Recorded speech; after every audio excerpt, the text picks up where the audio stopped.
Hello there, moms and dads. A very warm welcome to another episode of Today's Parent, where we endeavor to connect you with experts and provide you with information to grow you in your parenting journey. I'm your host, Christine Casina. In today's episode, we are going to talk about the importance of developing a good relationship with the school that your child goes to. I hope you're going to learn something from our counseling psychologist, Susan Gatia, who's back with us to share with us tips that will help grow us. Susan, how are you? Very well. You know, I'm just thinking when it comes to education, growing up, I'm reflecting on way back when. Growing up, we were told education is the key. Like education was everything, the fundamental basic of what makes you successful in life, isn't it? Right. I have a random question for you. How did the protractor help you in life? Today I use the ruler part of the protractor for Where? underlining, but not the rest of it. Is it? You know, we really did emphasize on education. And I know it is very important. And now that the bulk of the time our children spend time in school, a lot of time in school, it is important for us to develop a good relationship with the school, isn't it? Right. Why is that important? The school and the parent, they are in partnership. They are in partnership for the success of the child. The school or the teachers in the school, they are the professional experts in terms of education. They're the ones who went to school, the curriculum, they know what at the end of the day they want to accomplish. Right. The parent is the one who knows their child. They know the personality of the child. They know they are the caretakers, quote unquote, of this child, and they know them. And so both need to work in partnership so that this child can be helped and supported to do well academically. So of course, academic performance remains one of the most important areas as parents that we want to develop, to develop our children. Exactly. Having that relationship with your child's school, how do you develop that first of all? A good relationship with the school? The school communicates to the parent, either formally or informally. And the parents, will use the diary to communicate with the school. And that is where that's where the relationship between a parent and the school comes in. It's Right. basically through communication. There are constant emails we get from schools. There are constant notes about maybe at the beginning of the term. The school will communicate how they envision the term will be. Maybe their goals, what they hope, the trips they will make. They even give the dates. Of course, some parents will not look at that. But of course, an ideal parent will look at that and take note so that they can free up that time. Yeah. So that they can be available for their child. And so a relationship is where I'm in tabs with the school to know what is going on. Did I check what is the school saying every day? What is my child's school teacher saying, communicating? Because if they keep communicating and I'm not responding, that's a one-sided relationship. And therefore, it is important for the parent and the teacher to work to communicate with each other. That enhances the relationship because the relationship is based on the child. I want to know what's happening in school, Yeah. but also the teacher needs to know what's happening At home. Yes. Speaking about communication, way back when you needed to find out what's going on in your child's life in school, you'd find, mom and dad coming to school. And things have changed so much. Even when it comes to closing day, the one thing we used to be, so fearful of was closing day. Because, your parent would come and then they'd have a conversation with your teacher. They would tell your parent how you're performing. And it was just different. But with digital, you get your child's results via SMS, or there's an app where you can then log on and see how your child has performed. Yes. How do we balance old school and new school that then we are able to go back and just have that detailed, in-depth information of how our child is doing in school? Digital is an efficient way of communicating, but it cannot replace the face-to-face talk. Of course, as a counseling psychologist, I want to see what the body language of the teacher. at its best is even being able to go when there is a, for example, parent-teacher conference. Need to be able to go with my daughter or my son to school so that they can hear for themselves how the teacher feels about them. That cannot be replaced by online. No. It cannot. Because it gives me the forum to ask questions. It gives the child forum to ask questions. It gives the teacher the forum to be able to express themselves and back and forth. So you can't replace. Maybe general emails. Yeah. What the school intends to do, that can be on email. They don't have to call us for a baraza to go and hear what's happening. So you feel as today's parents, we still need to be proactive to go to our children's schools for that one-on-one, find out how they're doing. Exactly. How often should we do that? Every term? Once a year? Twice a year? Most schools communicate with the parents how, normally parent-teacher conference is once a term. Some schools will do it in between the term, others will do it at the end. But at least the parent should make time for that, if they value their child, not even the school, if they value their child. The child. Because I am interested in knowing how is my child doing in school, not just academically, but even in terms of character. And so I should be able to block that time. Unless I'm sick, I must make time for that. Okay. There are some schools of thought where they think that the parent should make an impromptu visit and go and sit in class. I was just passing around to see what's going on. Some schools don't take it well. Yeah. But there's a part for it where if my son knows or my daughter knows that mom can pass here anytime, it provides a sense of accountability. I hear you. Yes. Susan, as a counseling psychologist, you have mentioned that the school and the parents need to work together. Yes. What do I need to disclose as a parent to the teacher when it comes to my child? Because they could be possibly doing something in class that with the information I was to share with them of what is happening at home, it would then help the teacher to teach better. Okay. Let's say there is an event, a change of things, sense of change of what? Several things are changing at the home front, which affect the child either way, negatively especially. I believe the teacher should know, for example, if there is a divorce going through. Why? Because definitely children are affected by separation and by divorce. Or if this child has, or one of the parents is sick, things that would make a child worry or affect their well-being in school, the teacher needs to know so that they can prepare how to handle them. They don't begin, because a child who has been working well, all of a sudden drops. The teacher needs to know, is there something that has changed at home? And the teacher then is equipped or equips themselves to know, how then do I handle this child so that they are not destroyed by what is happening. By events at home. Okay. Yes. What are the consequences, Susan, if we don't work with the school, just work together as a team? What are the consequences that could happen if we don't work, as a team? Us as home as parents and working together with the teachers. What are the consequences that could happen? Definitely will affect the child academic performance, because I won't support them without knowing what's going on as a parent. The teacher will not be interested so much because, as I said, it's a partnership. Where there is no partnership, there is no obligation. I as a teacher then, I will just teach and go home. I've done my thing and I go home. As a parent, or you've come from school, okay, fine. That affects the child's performance. There is no accountability both at school and at home. So if there's something, for example, like a parent needs to know about, let's say, the performance or a math concept, and the child is not understanding, and the teacher maybe is overwhelmed.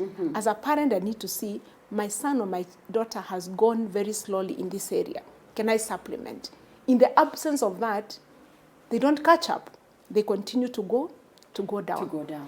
And I said also the issue of accountability. If I know my mom is involved in the school, there's a sense in which I up my game as a student. Right. And maybe I'll try to behave better. when I know there's accountability. When we're in primary school, we used to be told, the children of primary school teachers, they didn't have a chance to behave negatively, to misbehave in school. Why? Because the mother is there. Was your mother a teacher? No, she wasn't. But they used to live nearby. So I knew it is just a walking distance before the teacher, goes to the shop, tells my dad this is what has been happening, and it wouldn't be nice. There's a question that was coming from Pamela. And Pamela's question is, if I don't like my child's teacher, how do I deal with that? And the question would be, why don't you like them? Why are you entrusting your child with somebody you don't like? Surely you don't like your child. It's like, I entrust my child with you and I don't like you. Why? Why would I do that? But there are certain cases like that. I'm sure Pamela speaks for a lot of parents. Maybe you have an issue or two with the school. Could be a teacher, could be something in the school. If something has to do with something the teacher did, one of the things that is important is for the parent to initiate dialogue. So the parent needs to initiate dialogue. Dialogue with the teacher or with the school. And communicate. And when you present yourself there, I need to have a positive attitude so that even the way I express myself to the teacher, I'm not accusing them, because this is a person. How can you have that positive attitude and you're already coming in, you're at war, Yes. Now, it is an attitude that I need to sort out myself first. I need to sort myself first and deal with my anger so that I can be in a good position to be civil when I'm talking. Because civil. I like that. I need to be able to communicate to the teacher in a way that honors them. They are making a contribution to my child, which I'm not able to make. Right. So I need to honor and respect their position as a teacher. And when I'm communicating, my choice of words need to show respect. Choice of words. Yes. I'm sure there are cases where, a parent comes into a school and, they go for the parent or on the teacher or the headmaster. Yes. Of course, that won't work for you because you're insulting everyone in school, and then you send your child. What is it that makes you think that they're going to treat the child better or good? How can that affect the child? Of course, the teachers, because they are human beings, they'll victimize this child. Wow. If this child has a problem, nobody will pay attention to even supporting them at all. Relationships. We are meant to relate well. When we were young, we were told, work with relationships. Maintain everywhere you go. Is it in the supermarket? Is it in the school? Is it in the mosque or in the church? Where you go? Strive to develop relationships. They'll take you far. Define for me common courtesy before we go on the break, because I think some of these things is just about common courtesy. The way you say it, the way you speak to me is the way I'll speak, I'll speak to you. How can we develop, that courtesy when we are dealing with teachers, knowing that they're humans as well? Of course, one of the things that comes to mind is, and as I said, parent-teacher is about communication. My choice of words. When I drop my child to school, do I say hello? Do I make it intentional? To say, hi, Mwalimu, how are you doing? Yeah. Not about my daughter, them as a person. How are you doing? Are you okay? Yes. And that shows concern. Of course, when there will be an issue, they will feel there's an open communication between me and them. There's a channel where we can communicate. We can communicate. So greet them. Say thank you. Just the common things that we do. Not just saying noted. Not? In your child diary, noted. What? What have you noted? Or if it's a phone call, yes, phone call. You don't answer phone call. If you're not able to answer, you can. So courtesy is like just communicating in an honoring way. When they call, I'm not able to answer, I call back. Yeah. When they've done something, at the end of the term, I should be able to verbally say, thank you for supporting my child this term. Yes. Okay. Yes. So what we do, let's take a short break, and then when we come back, we can continue the conversation. Thank you. In today's conversation, we have counseling psychologist Susan Gatia. We are talking about how we can have a better relationship between us, the parents, and the school. I hope you've learned something so far. We are going to take a short break. We'll be back right after this.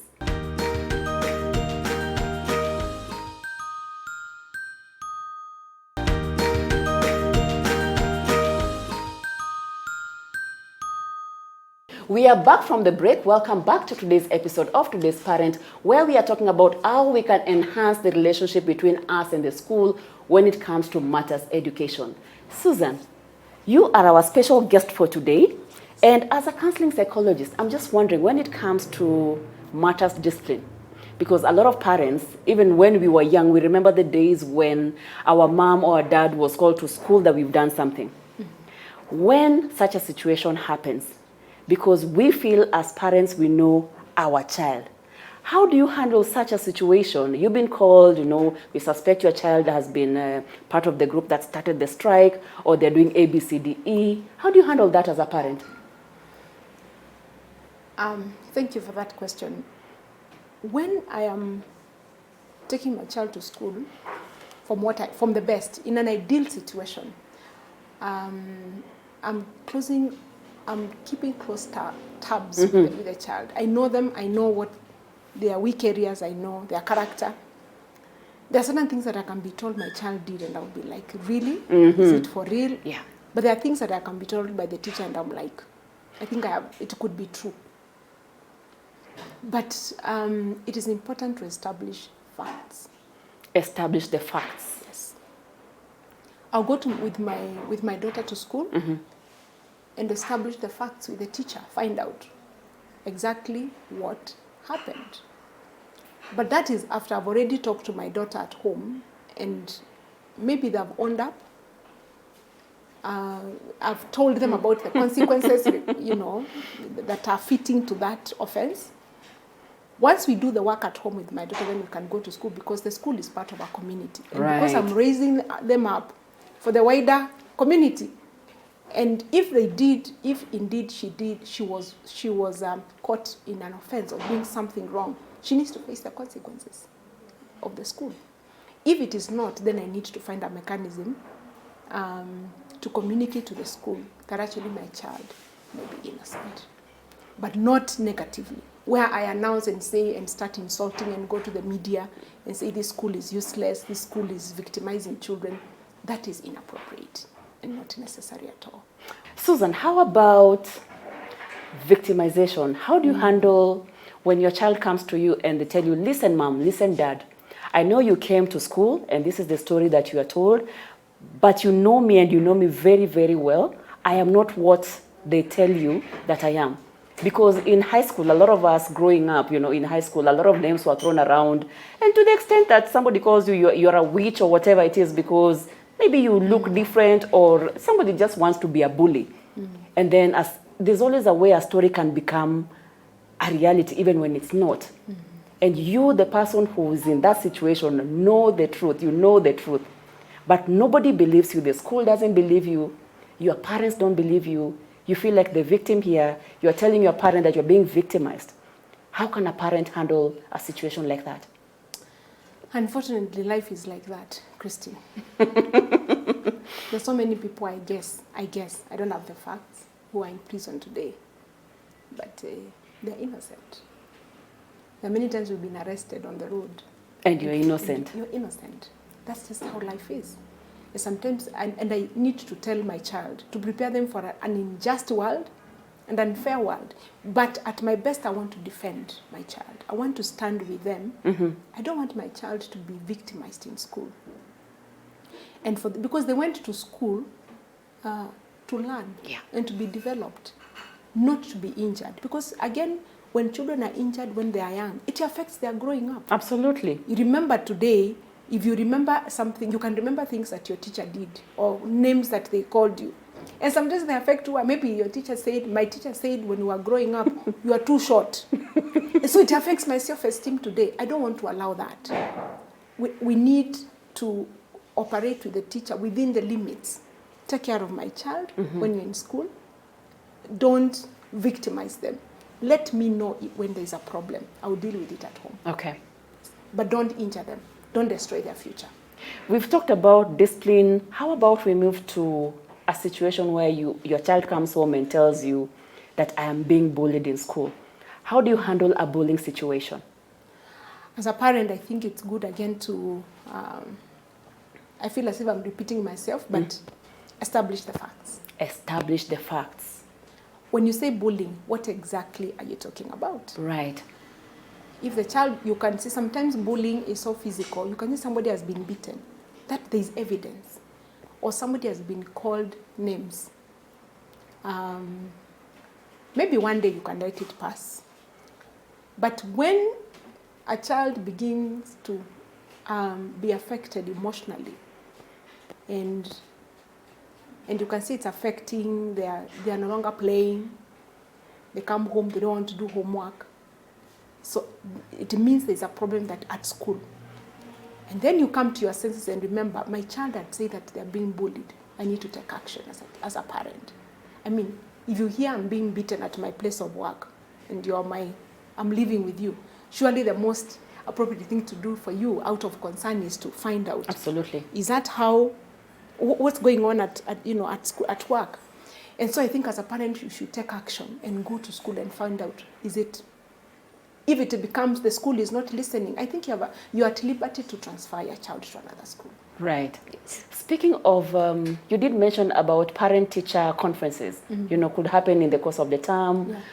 When those meetings are called, how do you as a parent get the most value out of them?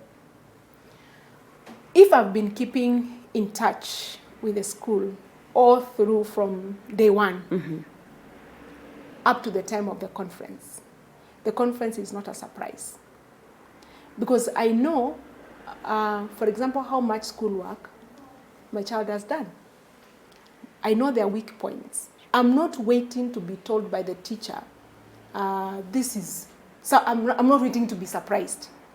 By the time I'm going to the teacher, as a parent, I should be able to know, I have a general idea of what has been happening. Right. So, by the time you're going to the parent-teacher conference, you're just going to catch up with the teacher and to see whether your facts are actually the same as the teacher's. But then, of importance is to be able to actually come up with strategies for the following term of how to do it differently. But if you're not prepared, you have no idea what your child has been doing. Yeah. You're going to spend all the time hearing from the teacher. But if you're in terms, that parent conference becomes a strategy meeting. Yeah. Where you're going to figure out next term, how do we help this girl to up English? Absolutely. Yes. How can we work together? Yeah, so it is a process. You need to be present, not just showing up and you have no idea what has been happening with your child. Right. Speaking of subjects, you've just reminded me of a situation where we went to the parent-teacher conference, and parents have a lot of opinion on everything and anything. So one of the things that were raised in this particular meeting is, how can we get the government to ban Kiswahili? And I was sitting in that meeting and I'm wondering, where are we going with this? So the parent then says, our children are really struggling with Kiswahili. We need to find a way to tell the government that this Kiswahili subject is not working. What is your take on that? Did you learn Kiswahili yourself in school? Oh, and it was not easy, by the way. It was not It was not easy. But we pulled through. I think as parents we can be tempted to be microwave. Just put the child in this system. I want everything to go smooth. I don't want my child to struggle. But we struggled. There's no subject that is easy. I don't want to let my child know, so long as it is hard, leave it. Quit. When it gets hard, we quit. We quit. No, that can't be a lesson we teach our children. What about when you're working and it becomes hard? Am I telling my son, quit? I need to be able to see what I'm saying as a parent. I need to look at the long-term effects on that, on the child. Unless a child is completely stuck in a subject, there's no way I can make it a school thing that you should stop doing this subject because of my child. Yeah. I can take a tutor who can be able to help the child. But surely, no quick solutions. I hear you. Do you think sometimes we abdicate the role of us as parents to the teachers? Any parent wants, once I send the child to school, bring them back with A. And bring them perfect. Yes, and I have no role. I have a role. I have a role as a parent, and I can't overemphasize that I need to make time after work to go home and check how far or how much did my child perform in school. In other words, the daily work, I need to be able to keep tabs with the daily work of my child. So we need to go through the homework, not the house girl. Not the house girl. Not the house girl. This is my child. You know, we survived ourselves because maybe you come back home and your parents are still out in the shamba or whatever. If they're in Nairobi, they are still at work. But not today. Even the new curriculum, I think the parent need to be as involved as possible because it's a partnership between me and the teacher. Absolutely. Absolutely. Yes. You know, when it comes to matter school and our kids, it can be such a touchy subject. What tools can you share with our parents on how they can build that parent-teacher relationship? I need to respect the teacher. Number one, respect. Very important. Respect the teacher. They are the professional who I'm entrusting with my child. I need to respect. When I respect them, my child will respect the teacher. If I dishonor them, my child will dishonor, you know? Yeah, they'll dishonor the teacher. I need to maintain a positive relationship with them. Simple. Even if you don't like them. And why don't you like them? You're going back to that. But I get your point. Yes. I need to deal with my own hang-ups about people. That's a good one. Yes, I need to deal with them. And again, as I said in the beginning, I can't entrust an enemy with my child. Absolutely. Surely I don't like my child if I do that. But in enhancing that relationship, I need to be responsive to any communication that the school sends home. Absolutely. I need to look at what did the teacher say and avoid short replies. Noted. Thanks. I need to reply. Yes, okay.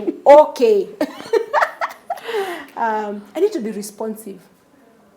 By the way, if I hear my daughter say that the teacher is unwell, and I have the number of the teacher, she is a human being, I'll make a point of calling. Oh, that's a beautiful one. Yes, because they're a human being. I need to find out, are you well? I was told you are well. Even if you just leave it at that, you can even say, I'm praying for you, and leave it at that. That teacher knows that actually you care. And of course, that gives them, when you have a teacher who feels that the parents care, they will feel supported to be able to work better and to support your children in turn. All right. Yes. That's a beautiful way to end our episode today. Yes. Thank you so much, Susan, for coming to share. Thank you. You're welcome. Thank you so much for watching today's episode of Today's Parent, where we hosted counseling psychologist Susan Ngatia, who has shared with us pointers when it comes to building that good relationship between you and the school. I hope you've learned something from the pointers that she has shared. I have been your host, Christine Casina, and this has been Today's Parent. We've been here in studio at Little Cribs, the home of fun, exciting, durable, and affordable kids furniture. Please make sure you check them out. If you're looking for parenting resources, head on to www.supermamas.co.ke. We look forward to having you next time. Thank you for tuning in.